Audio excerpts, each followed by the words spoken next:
আসন্ন ত্রয়োদশ জাতীয় সংসদ নির্বাচনকে সামনে রেখে নির্বাচনী প্রচার কর্মসূচিতে চট্টগ্রামে পৌঁছেছেন বিএনপি চেয়ারম্যান তারেক রহমান। দীর্ঘ ২১ বছর পর তার এই সফরকে কেন্দ্র করে বন্দর নগরী চট্টগ্রাম এখন উৎসবমুখর।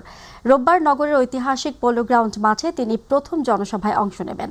সন্ধ্যায় ঢাকা থেকে বিমানযোগে তিনি চট্টগ্রামের উদ্দেশ্যে রওনা দেন। চট্টগ্রামের ঐতিহাসিক পোলো গ্রাউন্ড মাঠে অনুষ্ঠিতব্য জনসভাকে ঘিরে এরই মধ্যে সম্পন্ন হয়েছে সব ধরনের প্রস্তুতি। নির্মাণ করা হয়েছে বিশাল মঞ্চ, নগর জুড়ে টাঙানো হয়েছে ব্যানার ও বিলবোর্ড। তারেক রহমানের আগমনকে কেন্দ্র করে বিএনপি ও অঙ্গ সংগঠনের নেতাকর্মীদের মাঝে সৃষ্টি হয়েছে ব্যাপক উৎসাহ উদ্দীপনা। দলীয় নেতারা জানান, জনসভায় বিপুল সংখ্যক সাধারণ মানুষের অংশগ্রহণের প্রত্যাশা করা হচ্ছে। উল্লেখ্য, তারেক রহমান সর্বশেষ ২০০৫ সালে চট্টগ্রাম সফর করেছিলেন।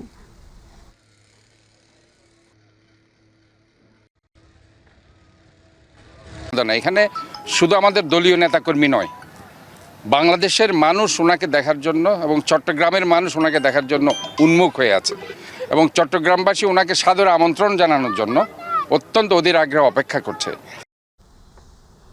বিএনপি চেয়ারম্যান তারেক রহমান বলেছেন, যত বেশি গণতান্ত্রিক চর্চা হবে মানুষ তত জনকল্যাণে কাজ করবে। দুপুরে রাজধানীর গুলশানের শাহাবুদ্দিন আহমেদ পার্কে জাতীয় রিল মেকিং প্রতিযোগিতার বিজয়ীদের সঙ্গে একান্ত আলাপচারিতায় তিনি একথা বলেন। এ সময় তার সাথে কন্যা জাইমা রহমানও অংশ নেন। অনুষ্ঠানে তারেক রহমান বড় শহরের আশপাশে স্যাটেলাইট টাউন ও মনোরেলের পরিকল্পনার কথা জানান। এছাড়া বিএনপি সরকারে আসলে শিশু বান্ধব পরিবেশ নিশ্চিত করা হবে বলেও উল্লেখ করেন তিনি। মাহবুব সৈকতের রিপোর্ট। আমার ভাবনায় বাংলাদেশ এই শিরোনামে অনুষ্ঠিত জাতীয় রিল মেকিং প্রতিযোগিতার বিজয়ীদের সঙ্গে একান্ত আলাপচারিতায় কন্যা জাইমা রহমানকে সঙ্গে নিয়ে অংশ নেন তারেক রহমান। প্রতিযোগিতায় বিজয়ীদের প্রশ্নোত্তরে আগামীতে সরকার পরিচালনার দায়িত্ব পেলে শিশুবান্ধব পরিবেশ নিশ্চিত করার কথা জানান বিএনপির চেয়ারম্যান। অনেক কিছু করতে চাইছি না, আমি অল্প কিছু করতে চাইছি, কিন্তু জিনিসটা ঠিকভাবে করতে চাইছি, যতটুকু সম্ভব ঠিকভাবে। I don't want to do a lot. কিছু জিনিস করতে চাইছি, কিন্তু যেটাতে আপনার বেসিক জিনিসটা, বেসিক কমফোর্টটা আনা যাবে, বেসিক বিষয়টাকে আমরা অ্যাড্রেস করতে হবে। আমরা শুরু করব, আপনারা এগিয়ে নিয়ে যাবেন, আপনাদের পরের জেনারেশন ওটাকে কন্টিনিউ করবে। মোবাইল আসক্তি দূর করতে বিকল্প পদক্ষেপ এবং শিক্ষাকে আনন্দমুখর করতে নানাবিধ পদক্ষেপ নেওয়ার পরিকল্পনার কথাও তুলে ধরেন তিনি। সিলেবাসের মধ্যে স্পোর্টসটা অ্যাড করবো, অর্থাৎ যার যেটা ভালো লাগে খেলতে, কিন্তু খেলতে হবে, একটা স্পোর্টস তাকে কম্পালসারি নিতেই চায় এবং ওই স্পোর্টসে তাকে পাস করতে হবে। ও পাস ফেলের ব্যাপার থাকবে, কিন্তু এটা যে সে জাস্ট ইচ্ছে হলে করলো, ইচ্ছে হলে করলো না। আপনি থার্ড ল্যাঙ্গুয়েজ যেটা বলেছেন, থার্ড ল্যাঙ্গুয়েজে কিন্তু তাকে পাস করতে হবে। আমরা আর্ট এন্ড কালচারটা রাখতে চাইছি। তরুণ এবং বেকারদের জন্য সময়োপযোগী কর্মমুখী শিক্ষা ব্যবস্থা প্রবর্তন এবং তার মাধ্যমে প্রবাসী কর্মসংস্থানের সুযোগ তৈরির কথা জানান বিএনপির শীর্ষ এই নেতা। আমাদের যে ভোকেশনাল ইনস্টিটিউশনগুলো আছে, এই ভোকেশনাল ইনস্টিটিউশনগুলোতে এই মুহূর্তে বোধহয় 150-র উপরে সাবজেক্ট আছে, কিন্তু মোস্টলি আমাদের প্রয়োজন হয় না, মোস্ট সাবজেক্ট লাগে না। বাংলাদেশের মানুষ যেই জায়গায় যাচ্ছে, পৃথিবী যেই দেশে যাচ্ছে, এখানে নেক্সট 5 to 10 years কি জব অপরচুনিটি আছে, সেভাবে আমরা ডিজাইন করতে পারবো। রাজধানী ঢাকার ট্রাফিক সমস্যা সমাধানেরও কথা জানান তারেক রহমান। হয়রানি থেকে বাঁচতে সবার মাঝে ডিজিটাল শিক্ষা বিস্তারের উপরও গুরুত্ব আরোপ করেন barrister Zaima Rahman. Digital education যদি করা হয়, যে শেখানো হয় যে ঠিক আছে নিজেকে ঠিকঠাক মতো কিভাবে রাখা যায়, মানে ওই যে হ্যাকিংও তো অনেক হয়, কিন্তু আমাদের বোঝা হচ্ছে ঠিক আছে সিস্টেমগুলো হ্যাকিং, রিপোর্টিং কিভাবে হয়, রিপোর্টিং এর সিস্টেম হয়তো বা করতে লাগবে। তবে কমিউনিটি ডেস্ক যদি করা যায়, তো হয়তো বা যদি এলাকায় যদি কিছু ঘটে, তাহলে ওখানে এলাকার মানুষরাই ওইভাবে জিনিসটাকে ম্যানেজ করতে পারবে। রাজধানীর গুলশানের শাহাবুদ্দিন আহমেদ পার্কে প্রায় ঘণ্টাব্যাপী অনুষ্ঠিত হয় এই পর্বটি। মাহবুব সৈকত, মাই টিভি, ঢাকা। জামায়াতে ইসলামের আমির ডক্টর শফিকুর রহমান বলেছেন, ফ্যাসিবাদী আওয়ামী লীগের 15 বছরের শত নির্যাতন ও জুলুমের পরও জামায়াত শিবিরের কর্মীরা অন্য কারো মতো মুচলেখা দিয়ে দেশ ছেড়ে যায়নি। সকালে গাইবান্ধার পলাশ বাড়িতে আয়োজিত নির্বাচনী জনসভায় এ মন্তব্য করেন তিনি। এর আগে রংপুরে পীরগঞ্জের তিনি শহীদ আবু সাইদের কবর জিয়ারত করেন। পরে তিনি বগুড়াতে, সিরাজগঞ্জ ও পাবনার নির্বাচনী জনসভায় ভাষণ দেন। প্রতিনিধিদের তথ্যচিত্রে তামান্না সাদিকার ডেস্ক রিপোর্ট। রংপুরের পীরগঞ্জ উপজেলার বাবনপুর জাফরপুর জুলাই অভ্যুত্থানে শহীদ আবু সাইদের কবর শনিবার সকালে সেখানে জিয়ারত করেন জামাতের আমির ডক্টর শফিকুর রহমান। শহীদের পরিবারের সঙ্গে কথা বলে শোক ও সম্মান জানান তিনি। এ সময় তিনি বলেন, আবু সাইদের মতো বুক পেতে দিতে রাজি আছি, কিন্তু দেশের জমিন 1 ইঞ্চি বন্ধক রাখব না। যেভাবে আবু সাইদরা বুক পেতে দিয়েছিল, দেশের জন্য ওইভাবে বুক পেতে দিতে রাজি আছি, কিন্তু দেশের 1 ইঞ্চি জমির সম্মান কারো কাছে বন্ধক রাখবো না। আমরা আমাদের জাতিকে বিভক্ত করতে দেব না। এই বিভক্তির অবসান ঘটানোর জন্যই আমরা 10টি দল একত্রিত হয়েছি। রংপুর থেকে সড়ক পথে গাইবান্ধার পলাশবাড়ি SM পাইলট উচ্চ বিদ্যালয় মাঠে আয়োজিত এক বিশাল নির্বাচনী সভায় প্রধান অতিথির বক্তব্য দেন জামাত আমির। তিস্তা মহাপরিকল্পনার পাশাপাশি নদীগুলোকে জীবন দেওয়ার মহাপরিকল্পনা নেওয়া হবে ইনশাআল্লাহ। আমরা কারো লাল চক্ষুকে ভয় করি না ভাই, আমরা ভয় করি শুধু আল্লাহ রাব্বুল আলামিনকে। কোন আধিপত্যবাদের ছায়া বাংলাদেশে আমরা দেখতে চাই না। জামাত ইসলামী ক্ষমতায় গেলে গাইবান্ধা জেলাকে উন্নয়নের ক্ষেত্রে অগ্রাধিকার দেওয়ার কথাও জানান শফিকুর রহমান। আমরা যদি সরকার গঠন করতে পারি তাহলে নর্থ বেঙ্গলে প্রথমে আমাদের দৃষ্টি পড়বে মরা নদীগুলাদের উপর। একটা কৃষিভিত্তিক রাজধানীতে পরিণত করতে চাই। তিস্তা মহাপরিকল্পনার পাশাপাশি নদীগুলোকে জীবন দেওয়ার মহাপরিকল্পনা নেওয়া হবে ইনশাআল্লাহ। এরপর তিনি বগুড়ার আফলাতুন্নেসা স্কুল মাঠে সমাবেশে যোগ দেন। প্রত্যেকটা যুবক যুবতী শিক্ষার পথ চুকানোর সাথে সাথে তাদের হাতে মর্যাদাপূর্ণ কাজ তুলে দিতে চায়। তারা দক্ষ হয়ে দেশকে সেবা দিবে, তারা দক্ষ হয়ে বিদেশে যাবে, সেখানেও তারা মর্যাদার সাথে তারা আয় রোজগার করবে, দায়িত্ব পালন করবে। আমরা আর আমাদের যুবকদেরকে বেকারের মিছিলে দেখতে চাই না।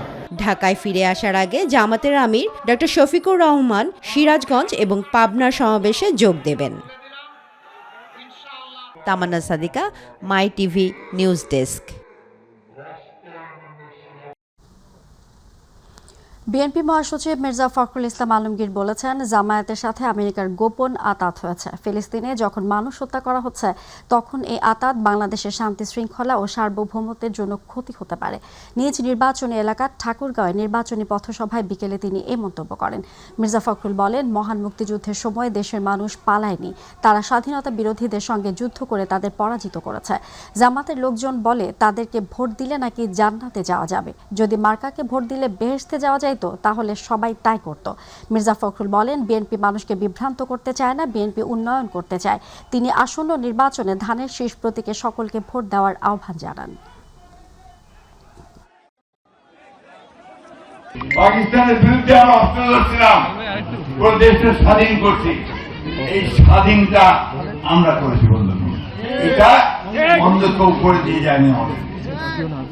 আমরা আমাদের দেশ ছেড়ে মাটি ছেড়ে কোথাও যাবো না, আমরা আমাদের অধিকারকে প্রতিষ্ঠা করতে চাই। যারা আজকে আপনাদের গাড়ি পাল্লা নিয়ে আপনাদের সামনে আসতেছে ভোট চাওয়ার জন্য, ওরা কিন্তু সেদিন এই স্বাধীনতার বিরোধিতা পক্ষে ছিল না, বিপক্ষে ছিল। এনসিপির করা তারেক রহমানের নির্বাচনী আচরণবিধি লঙ্ঘনের অভিযোগ সম্পূর্ণ মিথ্যা। এটাকে হাইপার প্রোপাগান্ডার অংশ বলছেন বিএনপির সিনিয়র যুগ্ম মহাসচিব রুহুল কবির রিজভী। অন্যদিকে ভারতের সঙ্গে বিএনপির চুক্তির বিষয়ে যেসব কথা বলা হচ্ছে তা সম্পূর্ণরূপে অপপ্রচার বলে জানিয়েছেন বিএনপি চেয়ারম্যানের রাজনৈতিক উপদেষ্টা ও নির্বাচন পরিচালনা কমিটির মুখপাত্র মাহাদি আমিন। এ সময় তিনি দীর্ঘ 2 দশক পর দলের চেয়ারম্যান তারেক রহমানের সফর নিয়েও কথা বলেন। রাজধানীর পৃথক অনুষ্ঠানে তারা এসব কথা বলেন। ইলিয়াস পাতবরের প্রতিবেদন। বিএনপির সিনিয়র যুগ্ম মহাসচিব রুহুল কবির রিজভীর নেতৃত্বে সকালে রাজধানীর বনানী কবরস্থানে আরাফাত রহমান কোকোর মৃত্যুবার্ষিকীতে তার কবর জিয়ারত করা হয়। রাজনীতি না করেও শুধু জিয়া পরিবারের সদস্য হওয়ায় আরাফাত রহমান কোকো নিপীড়নের শিকার হয়েছেন বলে অভিযোগ করেন রুহুল কবির রিজভী। জনাব তারেক রহমান তিনি তার যে ডিসেন্ট কথাবার্তা, তার যে চমৎকার বক্তব্য এবং জনগণের সাথে সম্পর্কিত তার নেতৃত্ব যে আজকে সারা দেশের মানুষের কাছে গ্রহণযোগ্য, এটিকে মেলাইন করার জন্য, এটি জনগণের কাছে বিভ্রান্তি তৈরি করার জন্য কথা বলা হচ্ছে। যেদিন থেকে নির্বাচনী কর্মকাণ্ড করা যাবে ঠিক সেই দিন থেকেই তিনি হযরত শাহজালাল রাদিয়াল্লাহু আনহুর মাজার জিয়ারত করে তিনি সেখান থেকে শুরু করেছেন। অন্যদিকে গুলশানে এক সংবাদ সম্মেলনে কথা বলেন বিএনপির নির্বাচন পরিচালনা কমিটির মুখপাত্র ও চেয়ারম্যানের উপদেষ্টা মাহাদি আমিন। চট্টগ্রাম সমাবেশ শেষ করে তিনি যাত্রাপথে ফেনীতে নির্বাচনী সমাবেশে বক্তব্য রাখবেন।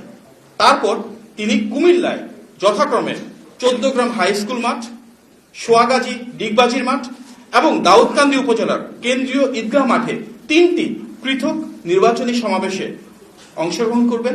এরপর যাত্রাপথে তিনি নারায়ণগঞ্জের কাঁচপুর বালুর মাঠে নির্বাচন সমাবেশে যোগদান করবেন। ভারতের সাথে বিএনপির চুক্তির বিষয়ে যেসব কথা বলা হচ্ছে তা সম্পূর্ণরূপে অপপ্রচার। মাহাদি আমিন জানান, তারেক রহমান নির্বাচনী সফরে চট্টগ্রাম গিয়ে জনসভা ছাড়াও ইউথ পলিসি নিয়ে সংলাপে অংশ নেবেন। কৌশল, অপরাজনীতি সেটা হওয়া উচিত। ইলিয়াস মাদবর, মাই টিভি, ঢাকা। দর্শক, নির্বাচনী প্রচার কর্মসূচিতে চট্টগ্রামে পৌঁছেছেন বিএনপি চেয়ারম্যান তারেক রহমান। আর এই মুহূর্তে চট্টগ্রাম বিমানবন্দর এলাকায় আছেন সহকর্মী ইউসুফ আলী। আমরা সরাসরি চলে যাচ্ছি সেখানে। ইউসুফ, বিএনপি চেয়ারম্যানকে বহনকারী বিমানটি তো চট্টগ্রামে অবতরণ করেছে, তো এই মুহূর্তে ওনাকে ঘিরে নেতাকর্মীদের মধ্যে উৎসাহ উদ্দীপনা আপনি কেমন দেখছেন আমাদেরকে জানাবেন।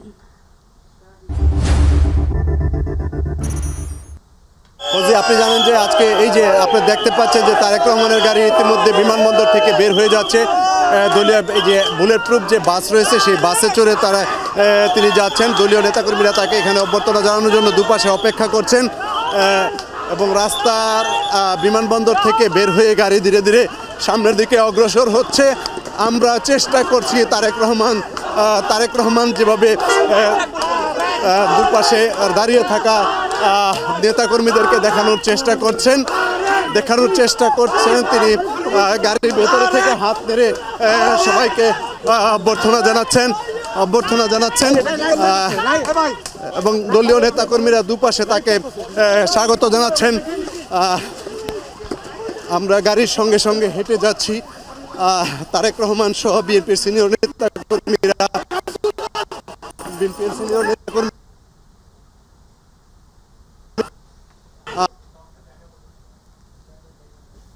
এখন যে হোটেলে রাত্রি যাপন করবেন সেই হোটেলে তিনি পৌঁছাবেন।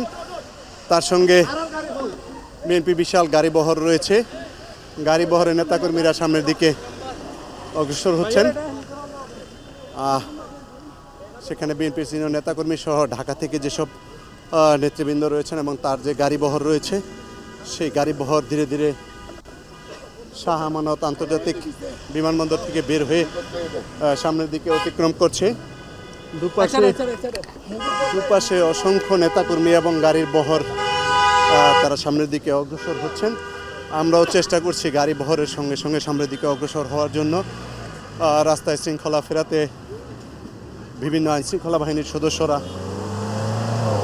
এখানে সর্বাত্মক চেষ্টা করছেন। তিনি এখান থেকে যেখানে রাত্রি যাপন করার কথা রয়েছে সেখানে পৌঁছাবেন। সেখানে পৌঁছে রাত্রি যাপন করে আগামীকাল সকালে পোলো গ্রাউন্ড মাঠে স্থানীয় বিএনপি আয়োজিত সমাবেশে তিনি যোগ দেবেন। এটি হচ্ছে তার দ্বিতীয় নির্বাচনী সমাবেশ। প্রথমটি করেছেন পূর্ণভূমি খ্যাত সিলেটে, যেখানে বরাবর বিএনপির প্রতিষ্ঠাতা ও সাবেক রাষ্ট্রপতি জিয়াউর রহমান এবং সাবেক প্রধানমন্ত্রী বেগম খালেদা জিয়া যেভাবে নির্বাচনী প্রচারণা চালাতেন, তিনিও তার ধারাবাহিকতা রক্ষা করে সেভাবেই তার প্রচারণা শুরু করেছেন। দ্বিতীয় এই জনসভায় তিনি যোগ দিয়ে বিএনপি মনোনীত প্রার্থীকে ধানের শীষে ভোট দিয়ে নির্বাচিত করার জন্য তিনি দলীয় নেতাকর্মীদের উদ্দেশ্যে আহ্বান জানাবেন। আগামীকাল পোলো গ্রাউন্ড মাঠে যে জনসভাটি হবে সেই জনসভাটি চট্টগ্রাম উত্তর এবং দক্ষিণ জেলা বিএনপি আয়োজিত এই সমাবেশ, অর্থাৎ চট্টগ্রাম সহ আশেপাশের যেসব জেলাগুলো রয়েছে সেই জেলাগুলো থেকে দলীয় নেতাকর্মীরা এখানে এসে যোগদান করবেন। ইতিমধ্যে পোলো গ্রাউন্ড মাঠে বিএনপির সমাবেশকে কেন্দ্র করে ব্যাপক প্রস্তুতি গ্রহণ করা হয়েছে। সকাল 10টা থেকে সেই নির্বাচনী যে দ্বিতীয় সমাবেশ সেই সমাবেশ শুরু হওয়ার কথা রয়েছে।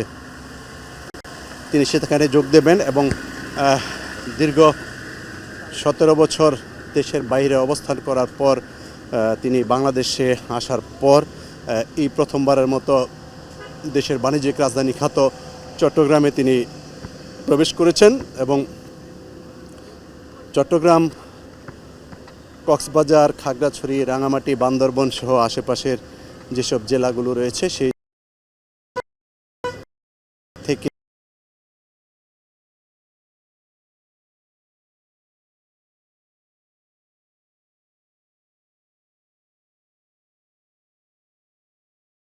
দিয়ে তাদের প্রিয় নেতাকে এক নজর দেখবেন এবং প্রিয় নেতা সমাবেশ উপলক্ষে তাদেরকে আসলে কি বাণী দেন এবং তাদের উদ্দেশ্যে কি বক্তব্য রাখেন সেটি হয়তো তিনি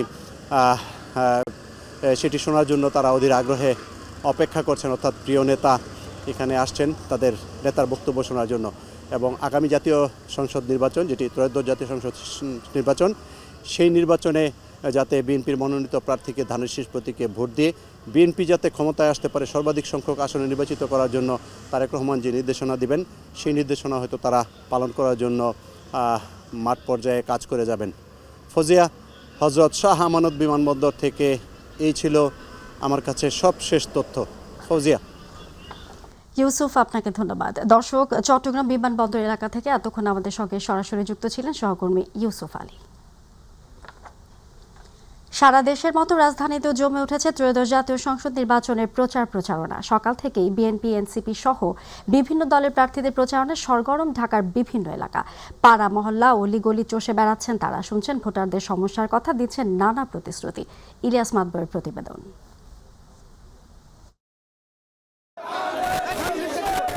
দেশ জুড়েই শুরু হয়েছে নির্বাচনী প্রচারণা। ভোটারদের মন জয়ে ব্যস্ত বিভিন্ন রাজনৈতিক দলের প্রার্থীরা। সকালে উত্তরার ৫১ নং ওয়ার্ডের বিভিন্ন এলাকায় নেতাকর্মীদের নিয়ে গণসংযোগ করেন ঢাকা ১৮ আসনের বিএনপি মনোনীত প্রার্থী এস.এম. জাহাঙ্গীর। এ সময় আধুনিক উত্তরা গড়ার প্রতিশ্রুতি দেন তিনি। সেই পিছিয়ে পড়া জনগোষ্ঠীকে আমরা সামনের দিকে এগিয়ে নিয়ে যাওয়ার জন্য আমাদের সেবা, রাষ্ট্রের সেবা, জনগণের সেবা দিয়ে আমরা ইনশাআল্লাহ এগিয়ে নিয়ে যাব। ঘুরে দাঁড়াতে হলে আমাদের মাদক মুক্ত একটি সমাজ ব্যবস্থা গঠন করতে হবে। আমাদের গ্যাস থাকে না, আমাদের বিদ্যুৎ থাকে না, আমাদের পানি থাকে না। এই সেবামূলক সংস্থাগুলোর সাথে সমন্বয় করে আমাদের তার সেবার পরিমাণ বাড়াতে হবে। এদিকে গণসংযোগের অংশ হিসেবে রাজধানীর হাতিরঝিল এলাকায় এক পিটা উৎসবে অংশ নেন ঢাকা ১১ আসনের বিএনপি মনোনীত প্রার্থী ডক্টর এম.এ. কাইয়ুম। এ সময় দখলকৃত খাল উদ্ধারের প্রতিশ্রুতি দেন তিনি। খালগুলি দখল হয়ে গেছে, আমরা নিজেরা এগুলো উদ্ধার করব। সামাজিক যে উন্নয়ন, গ্যাসের সমস্যা, ধরেন রাস্তাঘাটের সমস্যা, এগুলো খুব জটিল কিছু না, এগুলো আমরা পার্শ্ব করে ইনশাল্লাহ করে ফেলবো। ধানের শীষে ভোট দিব, সারা বাংলাদেশে তারেক রহমানকে প্রধানমন্ত্রী বানিয়ে আমরা আগামীর একটি বাংলাদেশ করব, বৈষম্যহীন, কল্যাণ, উন্নত রাষ্ট্র ইনশাআল্লাহ। সকালে রাজধানীর দনিয়া এলাকায় গণসংযোগ করেন ঢাকা ৪ আসনের বিএনপি মনোনীত প্রার্থী তানভীর আহমেদ রবিন। লিফলেট বিতরণের পাশাপাশি ভোট চেয়ে পরিকল্পিত এলাকা গড়ার প্রতিশ্রুতি দেন তিনি। ইলিয়াস মাতবর, মাই টিভি, ঢাকা। বিএনপির বিরুদ্ধে ভয়ের পরিবেশ তৈরি ও নির্বাচনী আচরণবিধি ভঙ্গের অভিযোগ এনেছেন ঢাকা ১১ আসনের ১০ দলীয় ঐক্যের প্রার্থী নাহিদ ইসলাম। নির্বাচনী প্রচারণাকালে তিনি জানান, ফ্যামিলি কার্ডের মাধ্যমে ভোট কেনার কৌশল অবলম্বন করা হচ্ছে, কিন্তু এটি বাস্তবায়নযোগ্য নয়। এদিকে ঢাকা ৮ আসনের প্রার্থী নাসিরউদ্দিন পাটোয়ারি বলেন, ভয় ভীতি দেখিয়ে নির্বাচনে জয়ী হওয়া যাবে না। এস.এম. আরিফের রিপোর্ট। রাজধানীর শাহজাদপুরের বাঁশতলা থেকে তৃতীয় দিনের নির্বাচনী প্রচারণা শুরু করেন ঢাকা ১১ আসনের ১০ দলীয় ঐক্যের প্রার্থী নাহিদ ইসলাম। ভোটারদের দ্বারে দ্বারে গিয়ে নানান আশ্বাস দিচ্ছেন তিনি। সাংবাদিকদের সঙ্গে আলাপকালে তিনি জানান, ফ্যামিলি কার্ডের মাধ্যমে ভোট কেনার কৌশল অবলম্বন করা হচ্ছে। বিভিন্ন জায়গায় এই যে ফ্যামিলি কার্ড, কৃষক কার্ড ইত্যাদির নামে আসলে এক ধরনের ভোট কেনার এক ধরনের আসলে এটা প্রক্রিয়া, এক ধরনের কৌশল তারা আসলে অবলম্বন করতেছে। এটা আসলে কিন্তু মানুষ আসলে এটাতে আসলে অত রেসপন্স করতেছে না। আমরা মানুষের সাথে কথা বলতেছি, মানুষ আসলে এগুলো বিশ্বাসও করতেছে না। প্রতিপক্ষের ব্যানার ছেঁড়া, পোস্টার লাগানোর মতো নির্বাচনী আচরণবিধি ভঙ্গেরও অভিযোগ করেন নাহিদ ইসলাম। এক ধরনের ভয়ের পরিবেশ তৈরি করে রাখা হয়েছে এখানে, এবং এখানে কোনো ধরনের আচরণবিধি এর আগেও মানা হয়নি, এখনও মানা হচ্ছে না। পোস্টার থেকে শুরু করে এই বিদ্যুতের তারে পোস্টার ঝুলানো হচ্ছে, এবং আমাদের যেই ব্যানার বা বিভিন্ন জায়গায় আমরা আচরণবিধি মেনে যতটুকু আমরা প্রচারণা কার্য করছি সেখানে বাধা দেওয়া হচ্ছে, ব্যানার ছিঁড়ে ফেলা হচ্ছে। এদিকে ঢাকা ৮ আসনে ভোটারদের দ্বারে দ্বারে গিয়ে প্রচারণা ও গণসংযোগ করছেন ১০ দলীয় ঐক্যের প্রার্থী নাসিরউদ্দিন পাটোয়ারি। ব্যালট বক্স চুরির আশঙ্কা জানিয়ে ভোটারদের সতর্ক থাকতে বললেন তিনি। আমাদের যে ক্যাম্পেইন আছে সেই ক্যাম্পেইনে বিভিন্ন জায়গায় বাধাও দেওয়া হচ্ছে, কিন্তু আলহামদুলিল্লাহ আমরা দিন দিন আরও অনেক বেশি সাড়া পাচ্ছি। যে ভোট কেন্দ্রে ভোট দেওয়ার পরে কেউ যদি ভোট কেন্দ্রে ভোট বাক্স চুরি করতে চায়, আপনারা বাস নিয়ে থাকবেন, রেডি থাকবেন, তাদেরকে প্রতিহত করবেন। এস.এম. আরিফ, মাই টিভি, ঢাকা। আনুষ্ঠানিকভাবে প্রকাশ করা হলো ত্রয়োদশ জাতীয় সংসদ নির্বাচনে জাতীয় নাগরিক পার্টি এনসিপির থিম সং। সন্ধ্যায় রাজধানী শাহবাগে ভোটের মিছিলে আমার প্রতীক শাপলাকলি গানের এই শিরোনামে থিম সং এর উদ্বোধন করেন দলটির নির্বাচন পরিচালনা কমিটির চেয়ারম্যান আসিফ মাহমুদ সজীব ভুঁইয়া। শুরুতে একই অনুষ্ঠানে প্রকাশ করা হয় গণভোটের হ্যাঁ বলো শিরোনামে আরও একটি থিম সংও। এ সময় অনুষ্ঠানে মাদুর পেতে অনুষ্ঠানে নির্বাচন পরিচালনা কমিটির অন্যান্য সদস্যদের পাশাপাশি সেখানে অবস্থান করেন এনসিপির নেতাকর্মীরাও।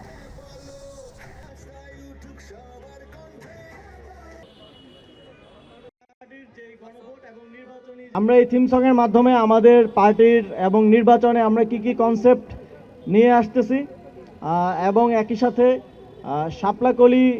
শাপলাকলিটাকে পরিচিত করানো, এই সব কিছু মিলিয়ে আজকের এই থিম সং আশা করি আপনাদের সবার ভালো লাগবে এবং আমরা চেষ্টা করেছি সর্বোচ্চ ভালো আউটপুট একটা তৈরি করার। আপনাদের সবার ভালো লাগবে এই প্রত্যাশা রাখছি। চাঁদাবাজি ও দখল বাণিজ্যকে কেন্দ্র করে বিদেশে অবস্থানরত আন্ডারওয়ার্ল্ডের সন্ত্রাসী বিনাশ দাদা ওরফে দিলীপের নির্দেশে ঢাকা মহানগর উত্তরের স্বেচ্ছাসেবক দলের সাবেক নেতা আজিজুর রহমান মুসাব্বিরকে হত্যা করা হয়েছে। সকালে ঢাকা মহানগর পুলিশের মিডিয়া সেন্টারে সংবাদ সম্মেলনে ডিবির অতিরিক্ত পুলিশ কমিশনার মোহাম্মদ শফিকুল ইসলামের তথ্য জানান। তিনি আরও জানান, এই হত্যাকাণ্ডের অন্যতম শুটার রহিমকে নরসিংদী থেকে গ্রেফতার করা হয়েছে। হত্যাকাণ্ডে ব্যবহৃত 2টি বিদেশি পিস্তল, ম্যাগজিন ও 12 রাউন্ড গুলি উদ্ধার করা হয়। ডিএমপি ডিবি প্রধান বলেন, কারওয়ান বাজারে চাঁদাবাজি ও দখল নিয়ন্ত্রণকে কেন্দ্র করে দীর্ঘদিন ধরে দ্বন্দ্ব চলছিল। সেই দ্বন্দ্ব থেকেই বিনাশের নির্দেশে শুটার রহিম ও জিন্নাত কিলিং মিশনে সরাসরি অংশ নেয়। গত 7 জানুয়ারি রাতে রাজধানীর কারওয়ান বাজারের স্টার হোটেলের পেছনে মুসাব্বিরকে গুলি করে হত্যা করা হয়। আমরা প্রাথমিকভাবে ইয়ে করে দেখছি প্রায় 8-9টা গ্রুপ আছে, ওখানে বিভিন্ন নামে তারা চাঁদা তোলে। কারওয়ান বাজার একটা জায়গা, ব্যবসা প্রতিষ্ঠান, খুব আমাদের কাছে বাজারের একটা বড় জায়গা। ওখানে সাধারণত ওটের দখল বাণিজ্য এবং চাঁদাবাজি কেন্দ্র করে এই হত্যাকাণ্ড সংঘটিত হয়েছে। আইন উপদেষ্টা ডক্টর আসিফ নজরুল বলেছেন, মানুষের মধ্যে ভোট দেওয়ার আকাঙ্ক্ষা আছে। দীর্ঘ 17 বছর পর একটি জাতীয় নির্বাচনের ব্যবস্থা গ্রহণ করেছে অন্তর্বর্তীকালীন সরকার। একটি অবাধ ও সুষ্ঠুভাবে নির্বাচন করার জন্য সরকার বদ্ধপরিকর। মাদারীপুরে ঝুঁকিপূর্ণ কয়েকটি ভোট কেন্দ্র পরিদর্শন শেষে সার্কিট হাউসে সাংবাদিকদের সাথে আলাপকালে তিনি এসব কথা বলেন।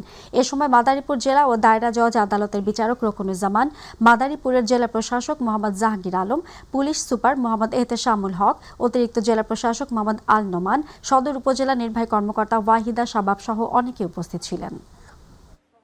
ফেব্রুয়ারিতে প্রায় 17-18 বছর পর একটা নির্বাচনের আমরা প্রক্রিয়া করেছি। এটা অবাধ এবং সুষ্ঠুভাবে করার জন্য আমরা বদ্ধপরিকর। আমাদের জেলা প্রশাসনে যারা আছেন, পুলিশ প্রশাসনে ওনারা কনফিডেন্ট আছেন। ইনশাআল্লাহ আমরা আমাদের জাতীয় জীবনে আমার মনে হয় বাংলাদেশ স্বাধীন হওয়ার পর সবচেয়ে ইম্পর্টেন্ট একটা ইলেকশন হতে যাচ্ছে। প্রতীক বরাদ্দের পর থেকে দেশের অন্য এলাকার মতো প্রচারণায় ব্যস্ত সময় পার করছেন কুমিল্লা 5 আসনের প্রার্থীরা। সকাল থেকে গভীর রাত পর্যন্ত প্রার্থীরা যাচ্ছেন ভোটারদের দুয়ারে দুয়ারে। উন্নয়নের নানান প্রতিশ্রুতি দেওয়ার পাশাপাশি সমস্যা সমাধানের আশ্বাসও দিচ্ছেন প্রার্থীরা। তবে এলাকার উন্নয়ন হয় এমন প্রার্থীকে বেছে নিতে চায় ভোটাররা। বিস্তারিত কুমিল্লা প্রতিনিধি আবু মুসা রিপোর্টে। ভারত সীমান্তবর্তী বুড়িচং ও ব্রাহ্মণপাড়া উপজেলা নিয়ে গঠিত কুমিল্লা 5 নির্বাচনী আসন। 4,76,000 ভোটারের এই আসনে এখন দিনরাত প্রচারণায় ব্যস্ত সময় পার করছেন প্রার্থী ও তাদের কর্মী সমর্থকরা। বিএনপি মনোনীত ধানের শীষের প্রার্থী জসিমউদ্দিন বলছেন, দীর্ঘ 30 বছর ধরে এ জনপদের মানুষের জন্য কাজ করছেন তিনি। দলমত নির্বিশেষে জনগণ তাকেই নির্বাচিত করবেন বলে আশাবাদ ব্যক্ত করেছেন এই প্রার্থী। 12ই ফেব্রুয়ারি সবাই মিলে ধানের শীষের ভোট দিতে চায় এবং তাদের প্রার্থী জসিমউদ্দিনকেও তারা ধানের শীষে বিজয় করে বাংলাদেশ জাতীয়তাবাদী দলকে ক্ষমতায় নিতে চায়। ভোটের মাঠে জনগণের অভূতপূর্ব সাড়া পাচ্ছেন বলে জানিয়েছেন বাংলাদেশ জামায়াতে ইসলামী মনোনীত দাঁড়িপাল্লা প্রতীকের প্রার্থী ডক্টর মোবারক হোসেন। প্রশাসনের কাছে সুষ্ঠু পরিবেশে নিরপেক্ষ নির্বাচনের দাবিও জানিয়েছেন তিনি। ভালো মানুষের পক্ষে, ন্যায়ের পক্ষে মানুষ কাজ করতে চায়। তো সেই ক্ষেত্রে আমরা প্রশাসনকে বলছি যে প্রশাসন যেন একটি সুষ্ঠু, সুন্দর, নিরপেক্ষ একটি ইলেকশনের ব্যবস্থা করে, সেটি আমরা প্রত্যাশা করি প্রশাসনের কাছে। এ আসনের আরেক প্রার্থী এবি পার্টির কেন্দ্রীয় কমিটির যুগ্ম সাধারণ সম্পাদক ব্যারিস্টার জোবায়ের আহমেদ ভুইয়া নির্বাচিত হলে এ এলাকার আর্থসামাজিক উন্নয়নে ভূমিকা রাখবেন বলে জানিয়েছেন তিনি। ব্রাহ্মণপাড়ার যে নাগরিক সেবা গ্রাম পর্যন্ত পৌঁছে দেবো ইনশাআল্লাহ। গ্রাম পর্যন্ত সরকারের সেবাগুলোকে নিয়ে যাব। এটি হলো আমার ওয়াদা, এগুলো আমরা করবো ইনশাল্লাহ। এলাকার নানান সমস্যার কথা তুলে ধরে এসব সমাধানে যিনি কাজ করবেন এমন যোগ্য লোককে প্রার্থী হিসাবে বেছে নিতে চান ভোটাররা। অপরদিকে এ 3 জন ছাড়া আরও 7 জন প্রার্থী এ আসনে ভোটারদের সমর্থন আদায়ে মাঠ চষে বেড়াচ্ছেন। আবু মুসা, মাই টিভি, কুমিল্লা।